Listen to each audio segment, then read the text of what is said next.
বন্ধুরা, এখন বাজে সকাল 8টা। তোমরা সব কেমন আছো? আমরা ভালো আছি।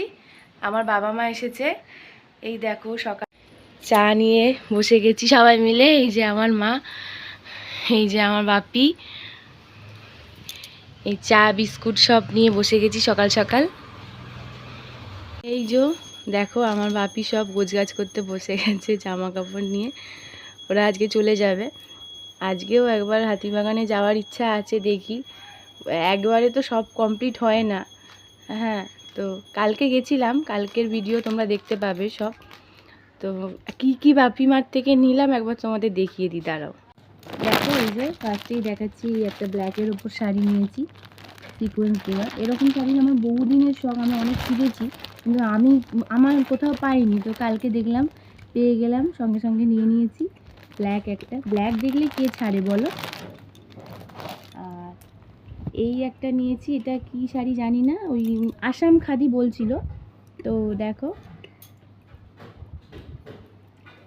এটা নিয়েছি আমার ছোটো মামার টাকাতে নিয়েছি, ছোটো মামা আমাদের টাকা দেয়, সেই টাকাতে নিয়েছি। আর ব্ল্যাকটা আমার মা দিয়েছে। আর বাপি দিয়েছে এই কাপড়টা, বাপি দিয়েছে এই কাপড়টা। এই যে এই সেটটা ঠিকঠাক বুঝতে পারছো না কি বুঝতে পারছি না, এটা একটু ওই আগুন কালার বলে না, ওই রকম কালারের। আমরা চলে গেছিলাম হরিষা মার্কেটে। সকালবেলা আগের দিন হরিষা মার্কেটে চলে গেছিলাম, সেই ভিডিও দেখো। প্রচুর কালেকশান আছে এখানে এদের। এটা মানে এত ভালো কালেকশান। আসলে আমার বাবা মা এসেছে, আমার বাবা মা আমাদের পরিবারে অনেক সবাইকে দেওয়ার থাকে এখান থেকেই, ওই জন্য অনেক প্রচুর শাড়ি নেওয়ার ছিল বলে এখান থেকেই নিলাম। এখান থেকে হোলসেল হয় সব দোকানে, মানে এখান থেকেই ডিস্ট্রিবিউট করা হয় সব জায়গায়। তো এখানকার অনেক নাম শুনেছি। তো এবছর প্রথম বাপিমাকে নিয়ে এখানে চলে এসেছিলাম। এখান থেকে কাপড় কিনে তোমরা ব্যবসাও মানে বিজনেসের জন্যও করতে পারো। এখান থেকে হোলসেলে কাপড় কিনে অনেকে বিজনেস করে।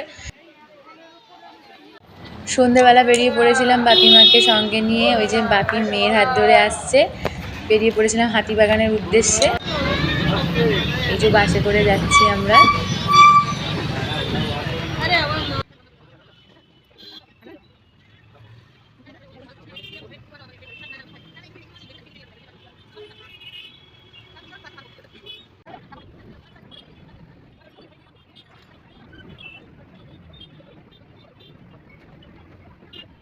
হাতিবাগান মিনার সিনেমার সামনে নেমে আমরা যাব বাজার কলকাতায়। এটাই আজকে আমাদের ডেস্টিনেশন। ঢুকে পড়েছি আমরা বাজার কলকাতায়। কেনাকাটা সব দেখাশোনা চলছে। মা ও দেখছে সব। আমার মেয়ে দৌড়াদৌড়ি করা শুরু করে দিয়েছে। ওর তো এখানে এলেই ছুটোছুটি শুরু হয়ে যায়, একটা না একটা কাউকে ও সঙ্গী পেয়ে যাবেই। হ্যাঁ, তো এই আমাদের তো মোটামুটি কেনাকাটি হয়ে গেছে। এর আগের বার বাজার কলকাতায় এসেছিলাম। এবারে বাপিমাই কিনছে, মেনলি ওদেরই কেনাকাটি করার আছে। আমার শ্বশুরের জিনিস, তারপর আরও বাচ্চা কাচ্চা, প্রচুর বাচ্চা কাচ্চা আছে আমাদের বাপের বাড়িতে। সেখানে সব তাদের জন্য সব কেনাকাটি চলছে। এগুলো মা বাপি ডিপার্টমেন্ট সব। আমাদেরটা মিটে গেছে, ওর মা বাপি দেখছে কি কেনা যায় ঘুরে ঘুরে। আর এই আমি মেয়ের পেছনে দৌড়ে বেড়াচ্ছি। আর বাপি তো আছেই, বাপি এখন গেছে কাউন্টারে বিল করতে। বাপি আর আমার বর গেছে। তো মেয়েকে দেখতে হচ্ছে। আসলে এত বড় মলের মধ্যে ও যে কোথায় গিয়ে লুকিয়ে বসে থাকবে না, লোকে নিয়েই চিন্তা। মানে বাপিমা এসেছে বলেই। এই যে বাপি খেতে বসে গেছে, বাপিকে খেতে দিয়ে দিয়েছি। এই যে মা এখানে খাচ্ছে। আমাদের খাওয়া হয়ে গেছে সবার।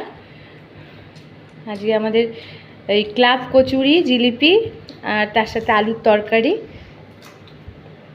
এই দেখো আমার মা বসে আছে এখানে। এটা কি হচ্ছে? আলু বড়া ভাজা হচ্ছে। ওখানে পেঁয়াজি ভেজে রাখা আছে। এই যে মা ভাজছে, শাশুড়ি মা। আর আমরা সবাই খাবো। আলু বড়া পেঁয়াজি নিয়ে বসে গেছি সন্ধ্যের আড্ডা দিতে। সবাই মিলে আলু বড়া পেঁয়াজি খাবো আর আড্ডা দেবো। এই যে বাপি মা বাড়ি চলে যাচ্ছে।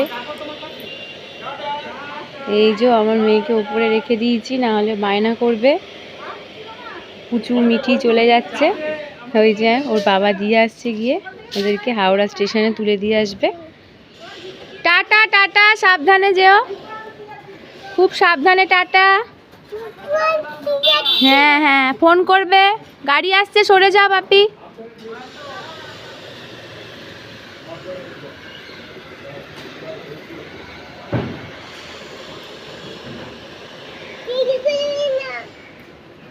মায়ের মন খারাপ হয়ে গেছে খুব।